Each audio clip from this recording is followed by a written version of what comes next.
Olá, seja bem-vindo a mais um FIS News. Vamos trazer as últimas notícias do mercado de fundos de investimento imobiliário. Vamos sim, e olha, hoje é 22 de setembro de 2025 e a gente tem um cenário macro interessante para colocar tudo em contexto, né? Com certeza, o IPCA de agosto, por exemplo, veio negativo. Exato, menos 0,11%, uma deflação leve depois de uns meses um pouco mais para cima. Sim, julho tinha sido 0,26%, junho 0,24%.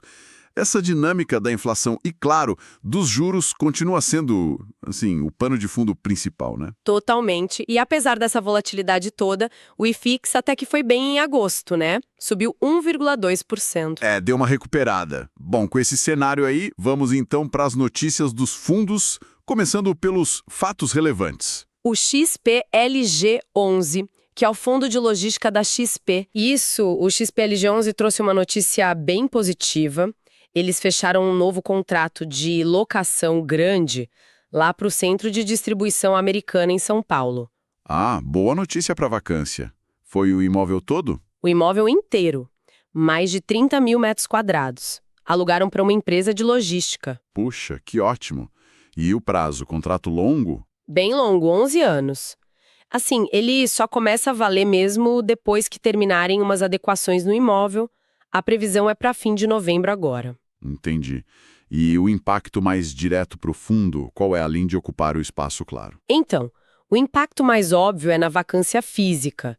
Cai bastante, de 7,6% para 4,6%. Isso é muito bom para um fundo desse porte. Nossa, quase zero a vacância, né?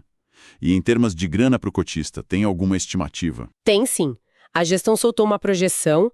Nos primeiros 3 anos, daria uns 0,34 por cota acumulado. Acumulado. Isso. E depois desse período, a receita mensal, sem contar correção, ficaria ali por volta de 0,015 por cota.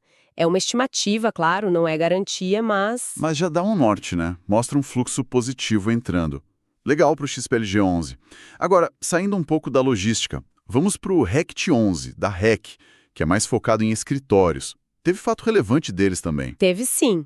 Nesse caso, foi uma renovação de contrato, com a Boa Vista Serviços, que já era inquilina lá no edifício Canopus, em Alphaville. A renovação mantém o inquilino. Qual a área? São uns 3.400 metros quadrados. E o interessante é que eles anteciparam a renovação, né? O contrato antigo ia até julho de 2026 e agora estenderam por mais 5 anos, valendo a partir de janeiro de 2026. Entendi. E para esse fundo, o RECT11, o que essa renovação significa na prática? Muda a vacância, mexe nos rendimentos? Então, aqui é um pouco diferente do XPLG. Garante a receita daquela área por mais tempo, o que é ótimo, né? Mas não mexe na taxa de vacância do fundo, que continua em 10,13%. Ah, então não tem impacto direto agora na ocupação total ou no dividendo distribuído. Exato. É mais uma notícia de, digamos, manutenção, estabilidade. Segura um inquilino importante num mercado que ainda tem seus desafios, como a gente sabe. A gestão até falou que continua buscando inquilinos para as áreas vagas e também olhando venda de ativos. Gestão ativa, né? Certo. Estabilidade para o RCT11, então. Bom, fechamos os fatos relevantes. Vamos agora mergulhar um pouco nos relatórios gerenciais de agosto.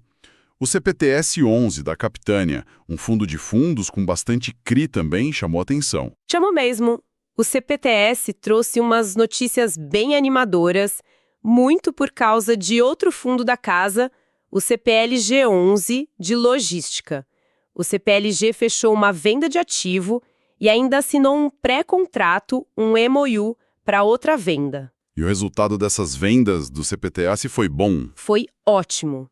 A TIR, a taxa interna de retorno estimada nessas operações, foi de quase 20% ao ano, tipo 19,55%. Nossa, comparado com o IFIX no período. Nem se fala, o IFIX deu uns 5,5% ao ano, é uma diferença brutal.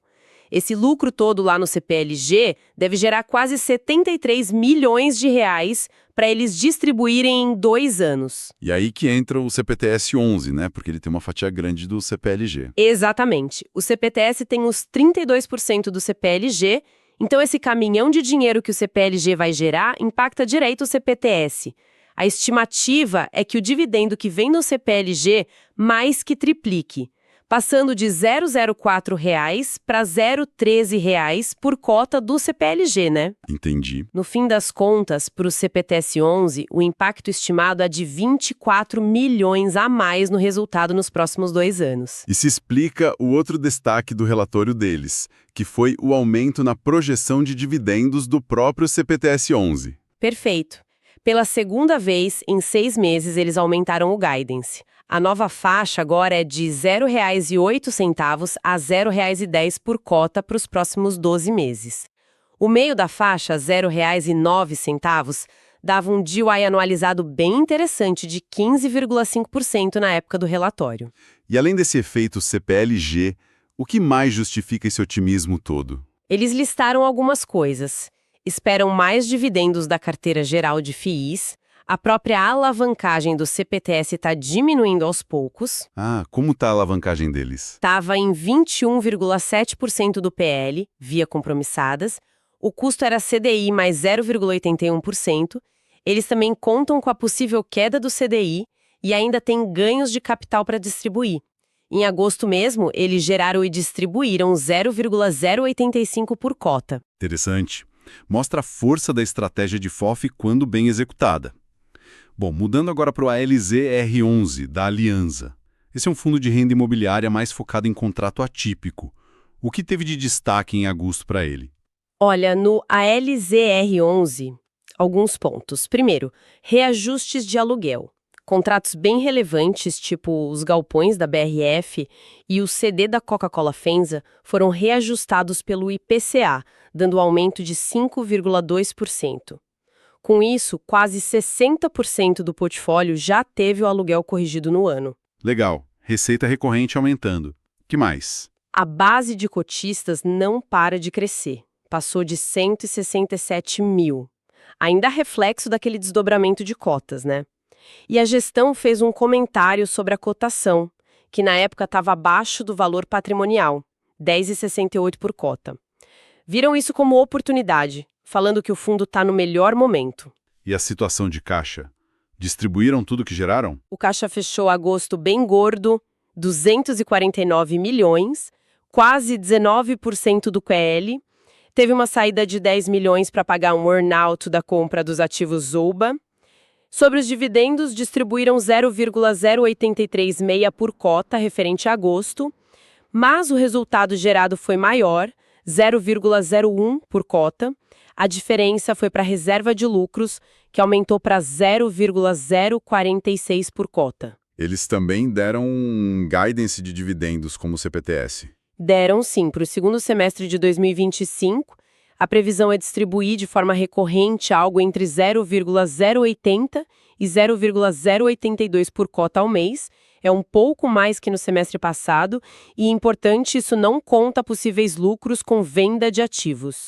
O relatório também falou bastante da estrutura de capital, dívidas, o que eles têm para receber.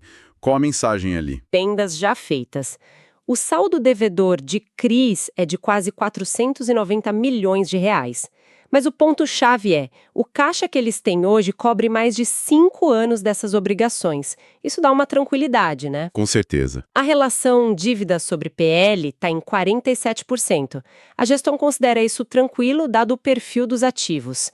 100% atípicos, zero vacância, prazo médio de contrato de 9 anos e meio. É um perfil bem defensivo. Entendido. Um fundo com receita previsível e uma dívida que parece bem gerenciada. Agora, vamos para outro fundo de tijolo, mas com um perfil diferente.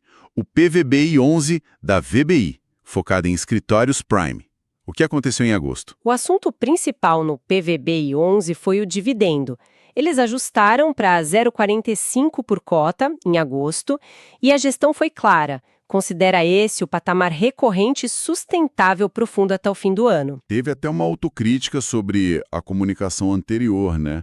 Quando mantiveram 0,50 centavos. Exato. O relatório admitiu que talvez não tenham deixado tão claro os riscos envolvidos para manter o 0,50, principalmente por causa do tempo das novas locações e dos períodos de carência e desconto, que seguram a receita no começo. Achei um ponto positivo de transparência. Mas eles estão confiantes que o fundo se recupera, certo? Sim, demonstraram confiança. Falaram num potencial de aumentar a receita em uns 35% quando ocuparem os espaços vagos e acabarem essas carências e descontos. Além disso, ocupar reduz despesa com condomínio e PTU. Então a visão é de recuperação gradual. E o resultado de agosto, como foi? Gerou mais que os 0,45 distribuídos? Gerou sim, o resultado distribuível foi 0,53 por cota. A diferença ajudou a recompor um pouco as reservas, mas tem um detalhe. Nesse resultado tinha 0,08, que não é recorrente, veio de uma multa de saída de inquilino lá do FL 4440. Entendi. E a movimentação de inquilinos? Entrou gente, saiu gente? Teve entrada sim que ajudou a baixar a vacância física para 16,8%, infracapital no Union, expansão da BW no FL 4440 e assinaram uma locação nova em agosto, a NF Advocacia no The One. Isso é bom. Mas tem saída prevista também, né? Tem, e são relevantes. A Cassione sai do FL 4440 no fim de 2025 e a Julius Baer vai desocupar 2 andares no Vera Cruz no comecinho de 2026. E qual o impacto disso na vacância? A gestão projetou? Projetou. A expectativa é que a vacância suba para perto de 22,2% em janeiro de 2026. É um desafio, claro, mas eles explicaram uma estratégia para atacar isso, focando nos espaços que já estão prontos no FL 440 e no Vera Cruz e adaptando layouts no Union para atrair inquilinos menores. Um ponto positivo é que o fundo não tem dívida, né? Exato. Zero alavancagem, zero obrigação de compra. Isso dá mais fôlego para negociar, para investir na atração de novos inquilinos sem a pressão da dívida. Faz diferença. O portfólio segue ali, concentrado em SP, contratos típicos, maioria IGPM.